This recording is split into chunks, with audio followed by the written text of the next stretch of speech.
Make sure you wear your shoes and socks at all times. Never walk barefoot. To ensure healthy feet, have your healthcare provider inspect your feet at least once a year, more frequently if you have diabetes or foot complications. You can take your shoes and socks off while you're waiting for your provider.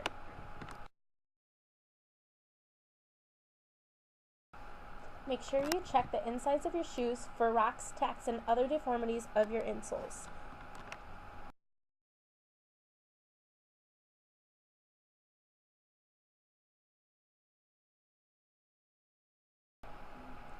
To ensure healthy feet, make sure you inspect your feet daily. Do not cross your legs for long periods of time.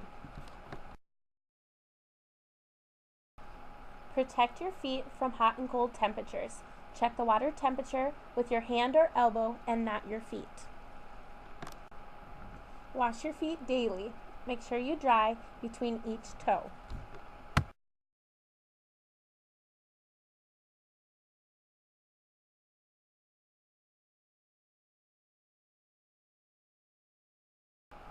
If you can reach the bottom of your feet, trim your toenails straight across.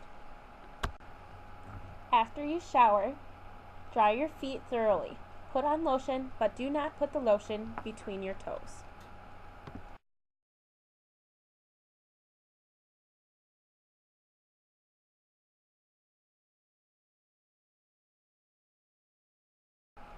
Make sure you notify your doctor if you notice any changes in sensation, color, and movement, if you have any numbness or tingling in your legs and feet, signs of ingrown toenails, which include redness, draining, or swelling, if your feet are always cold, if you have legs that ache when you walk and they stop hurting with rest, if you have lack of hair growth on your feet and lower legs, or if your legs are dark or purple when they dangle off the edge of the bed.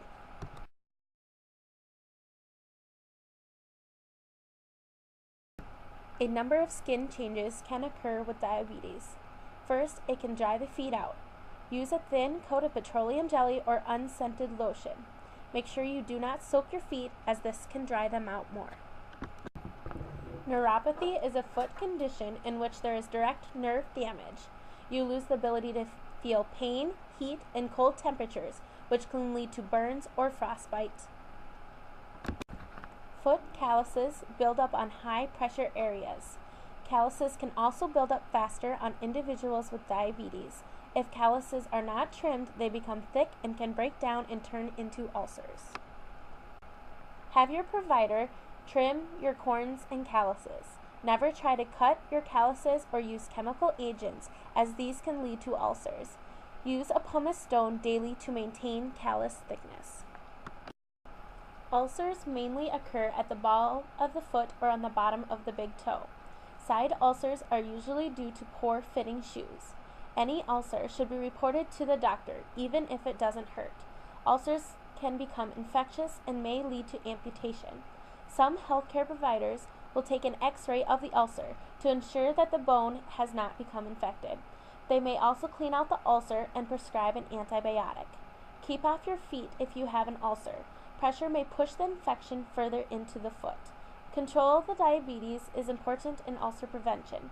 High glucose levels lead to poor circulation and make it hard to fight infections. After the ulcer has healed, take good care of the site. Scar tissue can break down easily. Poor circulation is the poor blood flow to your legs and feet. Diabetes causes the vessels in your legs to harden and narrow. Smoking makes the vessels harden faster. Some people feel pain in the back of their calf when they walk. This is called intermittent claudication. Stopping to rest should end the pain. Work with your doctor to set up a walking program. Exercise is important for good circulation. It stimulates blood flow to the legs and feet.